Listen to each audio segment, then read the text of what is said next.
Vous cherchez après le smartphone le moins cher possible, tout en restant de bonne qualité. Après des heures de recherche et de comparaison parmi plus de 30 modèles, notre équipe de rédacteurs chez Selectos a déniché les smartphones pas chers, offrant le meilleur rapport qualité-prix. Parmi les modèles très peu chers, c'est le Motorola E5 que nous avons sélectionné. Côté design, tout d'abord, on pourra résumer ce smartphone ainsi. Peu cher en prix, mais pas en look. D'une taille honorable, avec son écran 5,7 pouces, il tient bien en main. Et comme contrairement à ce qui se fait souvent chez Motorola, le ratio bord-écran est assez bien optimisé. Vous pouvez sans trop de peine l'utiliser d'une seule main. La coque est en plastique, mais son aspect mat est du plus bel effet, et l'ensemble, avec ses bords arrondis, est plutôt élégant. L'écran est constitué d'une dalle IPS 1440 par 720 pixels avec une bonne luminosité. Il ne souffre d'aucun problème de lisibilité majeur, y compris dans le noir ou en plein soleil. Au niveau des composants, on n'est pas ici face à un monstre de puissance avec un processeur Snapdragon 425 et ses 2 Go de RAM. Mais au final, il est rare de rencontrer des ralentissements, sauf si vous utilisez des applications gourmandes ou que vous tentez d'y installer des jeux énergivores. Ce n'est évidemment pas le smartphone taillé le mieux pour le gaming. Une autre chose appréciable chez Motorola est l'absence de surcouche sur le système d'exploitation Android. C'est ce qui lui permet, entre autres, de rester relativement performant malgré ses caractéristiques. Alors parlons photo à présent, car son capteur de 13 mégapixels est plutôt correct. En plein jour, vos photos sont assez bien détaillées. Alors évidemment, en basse luminosité, c'est une autre histoire, mais ce n'est pas non plus le plus catastrophique en matière de smartphone pas cher. Enfin, côté autonomie, avec sa batterie de 4000 mAh, vous pouvez tenir environ 2 jours entiers à raison d'une utilisation normale, ce qui est plutôt pas mal. Au final, je dirais du Motorola E5 qu'il ne propose pas de fonctionnalités avancées, mais qu'il apporte néanmoins tout ce dont a besoin une personne dans un smartphone fonctionnel. Dans le milieu de gamme maintenant, notre choix s'est arrêté sur le Xiaomi Redmi Note 6 Pro.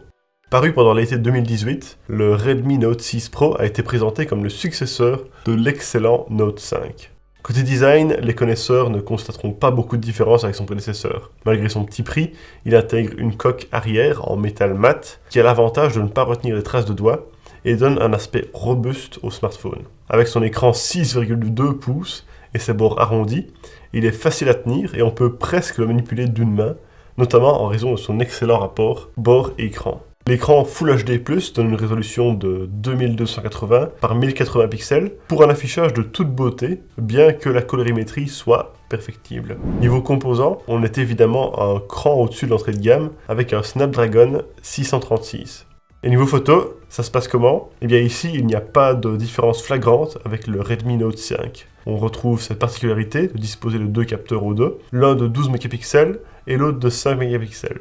Le second étant censé venir renforcer le premier en cas de basse lumière, un point qui fait souvent défaut dans les smartphones low cost. Et le résultat est bien là, en plein jour on obtient toujours une photo d'une colorimétrie fidèle et d'un haut niveau de détail. Et en basse lumière, même si un bruit est toujours présent et que le lissage reste assez prononcé, on arrive toujours à un rendu plus que correct.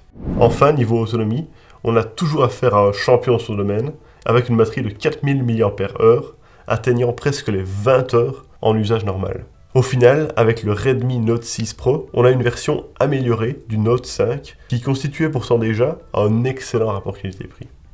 Enfin, dans le haut de gamme, c'est le Nokia 6.1 que nous avons sélectionné. On voit bien ici que Nokia est parti à la reconquête d'une part de marché de plus en plus compétitive. Le verdict, eh bien, même si le prix est un peu élevé, il s'en sort bien, et même très bien. Côté design, même si on est plutôt en général fan de Nokia, je le trouve moins réussi que la concurrence, en ce sens qu'avec ses angles et sa dalle saillante, son ratio bord-écran est moins optimisé. Par contre, il est très élégant, avec sa coque en métal et le léger liseré doré qui l'entoure. L'écran 5,5 pouces offre une définition Full HD, et dessous, on trouve un processeur Snapdragon 630, 3 Go de RAM et 32 Go de mémoire, avec bien sûr un port micro-SD. Et surprise, il est aussi équipé d'une puce NFC pour le paiement sans contact. Sans compter qu'on a enfin ici un smartphone disposant d'un connectique USB-C.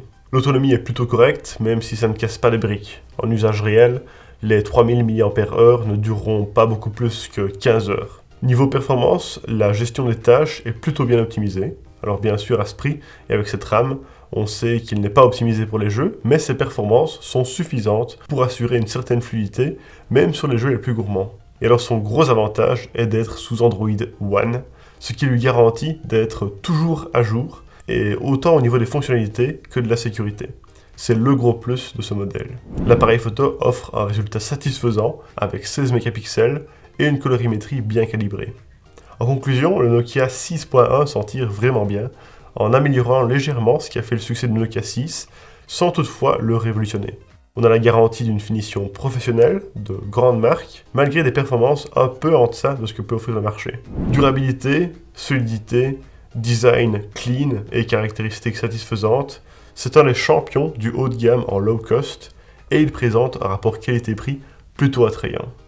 Voilà donc les 3 meilleurs smartphones peu chers que l'équipe de Selectos a dénichés pour vous. Si vous souhaitez connaître tous les détails de notre analyse et voir les autres modèles que nous avons jugé offrir un très bon rapport qualité-prix, cliquez sur le lien en bas de la vidéo pour consulter notre article complet sur selectos.eu. Sur ce, rendez-vous bientôt pour de nouvelles sélections.